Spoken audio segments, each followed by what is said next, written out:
It's very commonly said that the root of most human unhappiness is the sense that one's life has no meaning. This is, I suppose, most frequently said in circles interested in psychotherapy, because the feeling of meaninglessness is often equated with the existence of neurosis. And so many activities into which one is encouraged to enter, philosophies one is encouraged to believe, and religions one is encouraged to join, are commended on the basis of the fact that they give life a meaning. And I think it's very fascinating to think out what this idea itself means, or what it is intended when it's said that life has to have a purpose. I remember so well as a child listening to sermons in church in which the preacher would constantly refer to God's purpose for you and for me, and I could never make out what it was, because when questioned about this, the reverend gentleman seemed to be evasive. What is the purpose of God for the world? We used to sing a hymn, too. God is working his purpose out as year succeeds to year. And the nearest clue one got to it was in the sort of refrain of the hymn. Nearer and nearer draws the time that shall surely be, when the earth shall be filled with the glory of God as the waters cover the sea. And, of course, that raises the question, what is the glory of God? Well, now, it's pretty obvious, I think, that when we talk about life having or not having a meaning, we're not using quite the ordinary sense of the word meaning as the attribute of a sign. We're not saying, are we, that we expect this natural universe to behave as if it were a collection of words, signifying something other than themselves. It isn't a point of view which would reduce our lives and the world merely to the status of signs. And it's obviously in some different sense than that that Goethe wrote his famous lines at the end of Faust, Alles Vergängliche ist nur ein Gleichnis. Forgive my pronunciation of German. All that is mortal or all that is perishable is but a symbol. And so, a symbol of what? What do we want to feel? What would satisfy us as being the meaning behind this world? It's so often, you know, that we don't follow our ideas and our desires through. Most of the things that we want very fervently are things that we've only half glimpsed. Our ideals are very often suggestions, hints, and we don't know really exactly what we mean when we think about it. But there is this obscure sense in which we feel that life ought to have significance and be a symbol in at least that sense, if not just so arid a symbol as a mere sign. Or it also may mean that life is meaningful. An individual feels that his life amounts to something when he belongs and fits in with the execution of some group enterprise. He feels he belongs in a plan. And this, too, seems to give people a sense of great satisfaction. But we have to pursue that question further, too. Why is it that a plan, why is it that fellowship with other people gives the sense of meaning? Does it come down perhaps to another sense of meaning, that life is felt to be meaningful when one is fully satisfying one's biological urges, including the sense of hunger, the sense of love, the sense of self-expression in activity, and so on. But then again, we have to push that inquiry further. What do our biological urges really point towards? Are they just, however, things always projected towards a future? Is biology and its processes nothing but going on towards going on towards going on? Or there's a fourth and more theological sense of the meaning of life. In all theistic religions, at any rate, the meaning of life is God himself. In other words, all this world means a person. It means a heart. It means an intelligence. And the relationship of love between God and man is the meaning of the world. The sight of God is the glory of God, and so on. But again here, there's something to be further pursued. What is it that we want in love with a person, and even a person in the sense of the Lord God? What is the content of it? What is it that we are really yearning after? Well, now, if we go back to the first point, taking Goethe's words that all that is transitory is but a symbol, and that we want to feel that all things have significance, it does seem to me that there's a sense in which we often use the word significance, where the word seems to be chosen quite naturally, and yet at the same time it's not quite the right word. We say, for example, often of music, that we feel it to be significant, when just at the same time we don't mean that it expresses some particular kind of concretely realizable emotion, and certainly it's not imitating the noises of nature. Program music, which simply imitates something else, and it deliberately sets out to express sadness or joy or whatever, is not the kind of thing I mean. So often when one listens to the beautiful arabesque character of the Baroque composers, Bach or Vivaldi,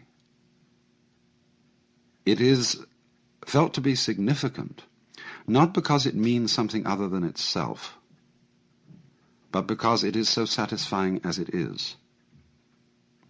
And we use then this word significance. So often, in those moments when our impetuous seeking for fulfillment cools down, and we give ourselves a little space to watch things, as if they were worth watching, ordinary things. And in those moments when our inner turmoil has really quietened, we find significance in things that we wouldn't expect to find significant at all. I mean, this is, after all, the art of those photographers who have such genius in turning the camera towards such things as peeling paint on an old door, or mud and sand and stones on a dirt road, and showing us there that if we look at it in a certain way, those things are significant. But we can't say significant of what so much as significant of themselves. Or perhaps significance then is the quality of a state of mind in which we notice that we're overlooking the significance of the world by our constant quest for it later. All this language is, of course, quite naturally vague and imprecise, because I think the wrong word is used. And yet not entirely the wrong word, because, as I said, it comes so naturally to us. It was Clive Bell, the great aesthetician, who wanted to say that all the characteristic of art, especially the characteristic of aesthetic success in painting, was the creation of significant form. Again, a very vague, imprecise expression. But it certainly is an attribute, not only of those moments in which we are tranquil inside, but also of moments of deep spiritual experience, of what would be called moksha, or release in Hinduism, or satori in Zen. That in those moments the significance of the world seems to be the world, seems to be what is going on now. And we don't look any further. The scheme of things seems to justify itself at every moment of its unfoldment. I pointed out that this was particularly a characteristic of music. It's also a characteristic of dancing.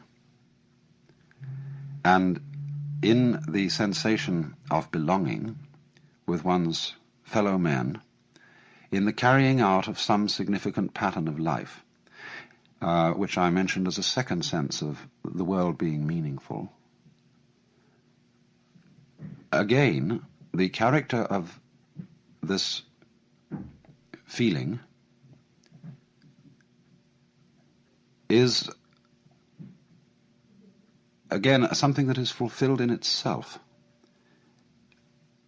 To dance is not to be going anywhere. When we dance in the ballroom, we don't have a destination, we're just going round the room. And it's in doing this, it's in executing the pattern, in singing the music with other people, that even though this doesn't point to anything outside itself, we again get the sense of meaning. And this is also obviously the case so often in the satisfaction of the biological urges. Does one live to eat or eat to live?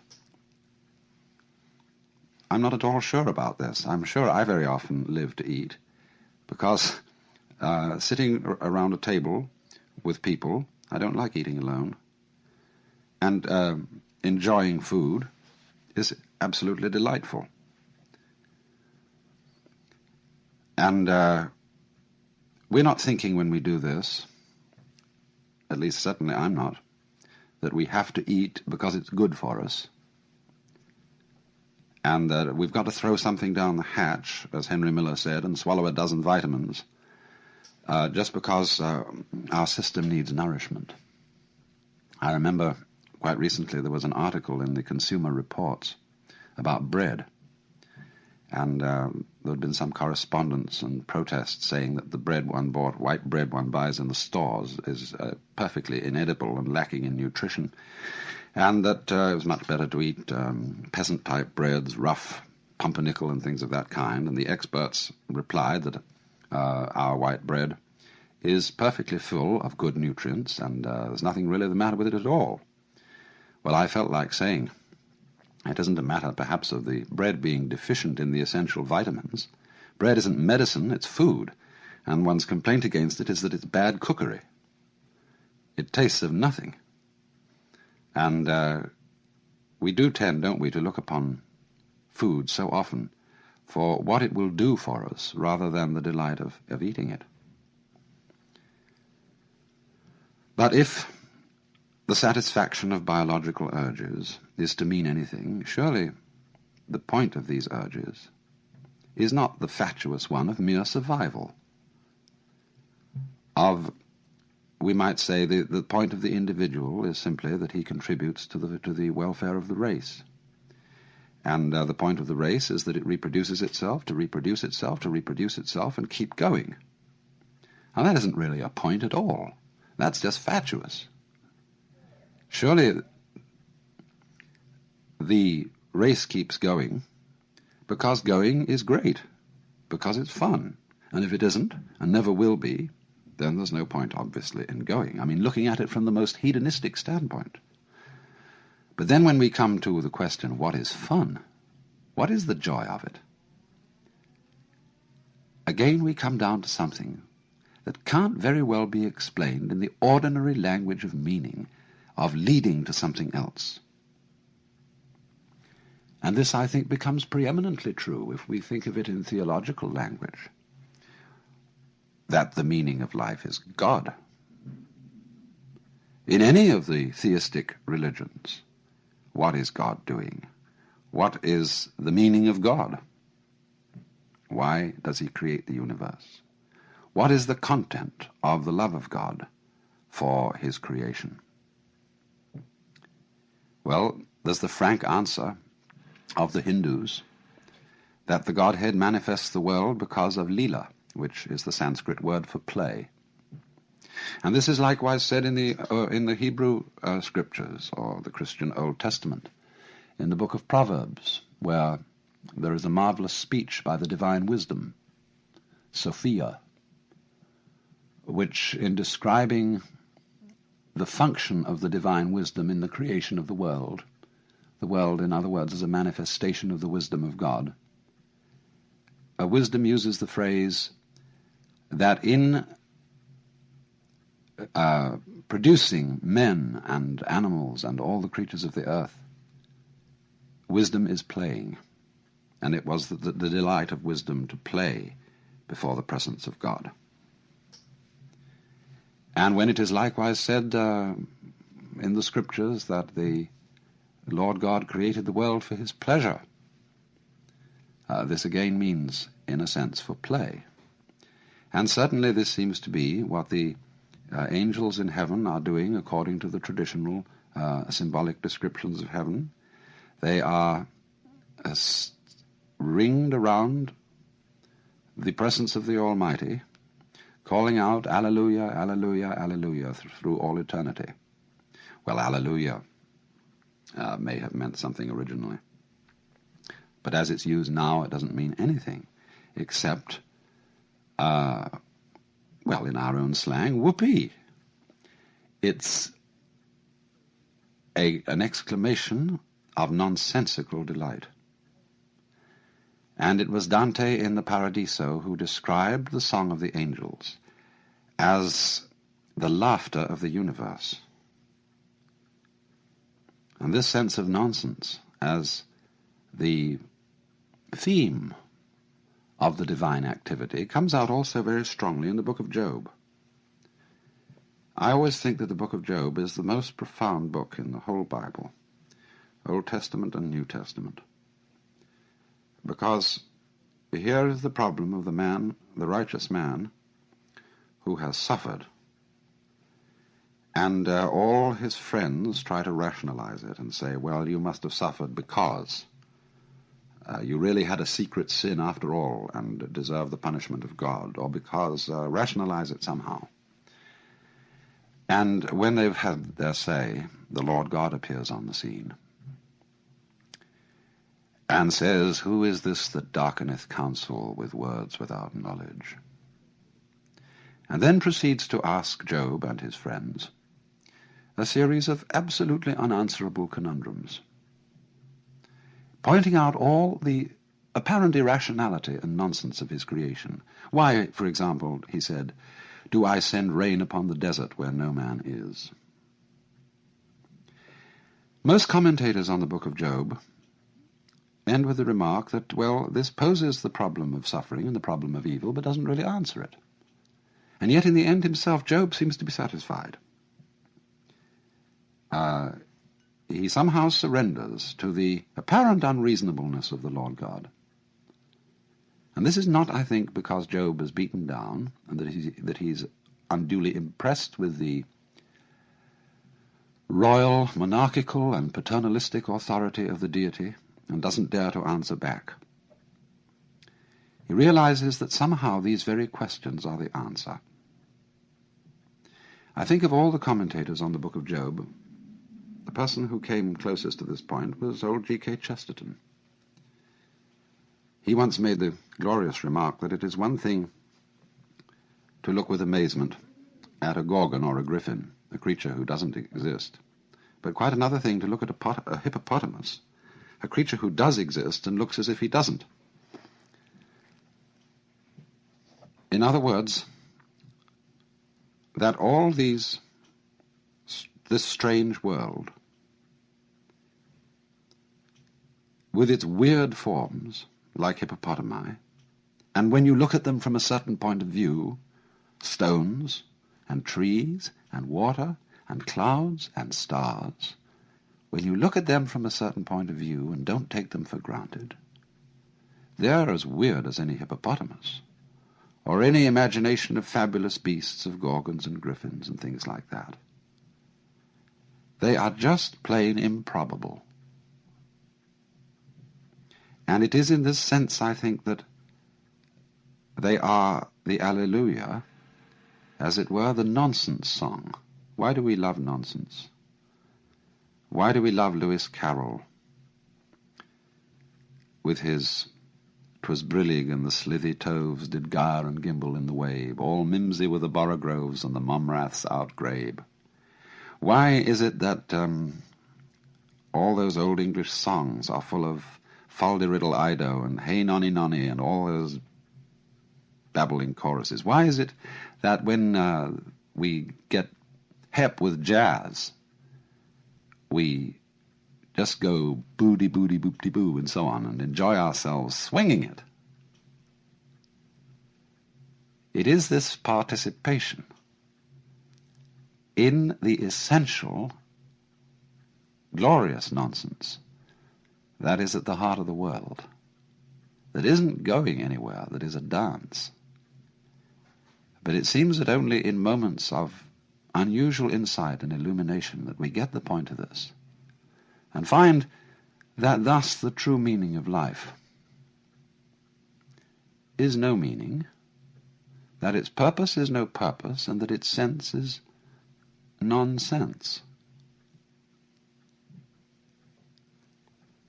But still we want to use about it the word significant. Significant nonsense? Yes, nonsense that is not just chaos, that is not just blathering balderdash, but that has in it rhythm, fascinating complexity, a kind of artistry. It is in this kind of meaninglessness that we get the profoundest meaning.